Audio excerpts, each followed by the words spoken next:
La République centrafricaine amorce un tournant décisif dans sa politique énergétique. Le ministre du Développement énergétique et des ressources hydrauliques, Arthur Bertrand Piri, affirme sa volonté d'inscrire les énergies renouvelables au centre de la stratégie nationale afin de pallier les carences historiques du pays en matière d'approvisionnement électrique qui s'explique par un taux d'électrification d'environ 16%. Les défis restent énormes. Qu'est-ce qu'il faut faire? Il faut effectivement moderniser les infrastructures dans le domaine de l'énergie. Il faut donner de l'électricité à nos populations dans l'arrière-pays. Mettre l'accent sur l'électricité rurale.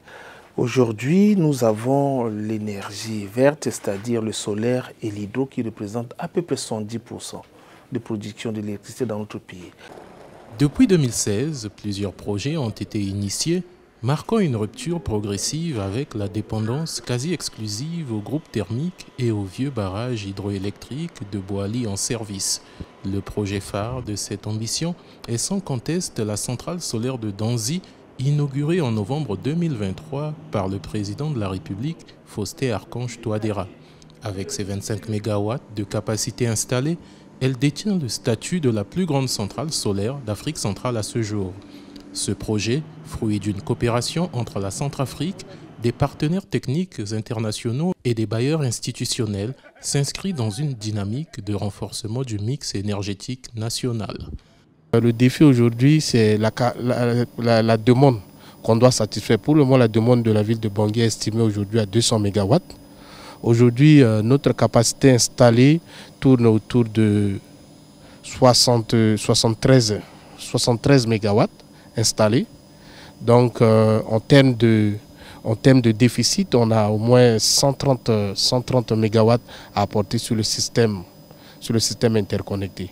À travers cette infrastructure, la capitale Bangui bénéficie d'une amélioration tangible de l'offre électrique, réduisant les délestages qui freinaient le tissu économique local et dégradaient les conditions de vie des ménages.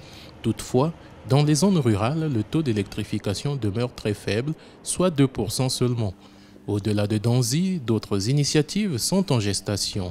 Des projets qui s'intègrent dans la vision gouvernementale d'un accès élargi, durable et inclusif à l'électricité à l'horizon 2030. Face aux difficultés d'accès à l'électricité, des citoyens emploient des solutions alternatives. J'ai vraiment un problème d'électricité en fait. Du moment où je sors le matin pour partir au boulot, c'est en ce moment-là que l'électricité arrive.